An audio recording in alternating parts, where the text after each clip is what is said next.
Life Lesson Story. The Sparrow That Stayed, a story about loyalty, healing, and the small things that save us on the edge of a quiet town. An elderly man named Harold lived alone in a small cottage with a slanted roof and a garden that looked like it was always trying its best. Life had once been full. He had a wife, a daughter, a job he loved, but as the years slipped by, the house grew emptier and the nights grew longer. His wife had passed away 10 years earlier. His daughter had moved overseas, sending postcards that came less and less frequently. And Harold, who had once been a lively storyteller, now spoke mostly to the walls. But that winter, on a morning colder than most, something unusual happened. A tiny sparrow, feathers ruffled and trembling from the cold, landed clumsily on Harold's windowsill. It pecked weakly, as if asking permission to exist. Harold frowned. "You'll freeze out there," he muttered. He opened the window slightly. The sparrow hopped inside. That was how it began. Harold wasn't sure why the sparrow stayed. It perched on the back of his chair when he read. It fluttered nearby while he cooked bland soups for himself. At night, it nestled inside an old wool mitten Harold placed on the dining table.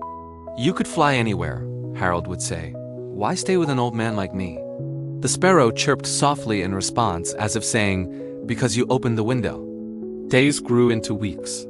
The sparrow seemed to sense things Harold didn't say aloud. On mornings when he felt the weight of loneliness, it would hop onto his shoulder. When he woke from nightmares of memories he could not change, it would flutter close until his breathing steadied. One snowy afternoon, Harold sat by the fireplace, staring at the empty chair across from him, the one his wife used to claim. He whispered, "I wish someone needed me again." The sparrow fluttered to the arm of the chair and chirped loudly, almost indignantly. Harold chuckled. "What? You don't count?" The bird chirped again twice. "Well," Harold said gently, "thank you for staying." Spring arrived slowly, melting into the cracks of winter. Flowers peeked from the garden soil. And one morning, Harold found the sparrow perched by the open window. He felt a familiar ache. "Are you leaving?" he whispered. The sparrow tilted its head, hopping onto the windowsill. It chirped once, softly like a goodbye. Harold nodded. "You've got skies to claim. Go on." The sparrow fluttered its wings, rose into the air, and disappeared beyond the treetops. Harold closed the window quietly. The house felt emptier than before, emptier than winter, emptier than loneliness. But he didn't cry, not yet. The next day, Harold heard a knock at the door. It startled him. He rarely received visitors. A young woman stood outside, holding a small notebook and wearing a shy smile. "Mr. Reed?" she asked. "I'm Claire, your new neighbor. I just moved in next door." Harold hesitated. "Yes? I've been having trouble with my garden." "I heard you used to be a landscaper?" Harold blinked. "Who told you that?" She held up a photo. "Your sparrow. It flew into my yard this morning with this in its beak." It was an old photograph of Harold kneeling beside a flower bed, his daughter laughing beside him. Harold's mouth fell open. The sparrow had taken it next door. To someone who needed help, or maybe someone he needed. Claire smiled nervously. "Could you teach me? I don't really know anyone here." Harold looked down at the picture, then at the young woman's hopeful eyes. "Yes," he said softly.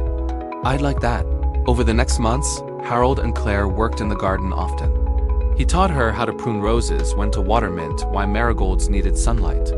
In return, she taught him how to use her fancy coffee machine, how to video call his daughter, how to laugh again. Sometimes the sparrow would land on the fence, watching them with bright eyes. "You brought her to me," Harold whispered once. The sparrow chirped proudly. One summer evening, Harold sat in his garden chair while Claire watered the basil. The sky was warm pink, the air smelled of citrus, and laughter drifted from the house next door. Harold looked up and there was the sparrow, perched on a branch above him. "Thank you," he said. The sparrow chirped, fluffed its feathers, and then, for the first time since winter, flew away, disappearing into the sunset. Harold didn't feel sad this time.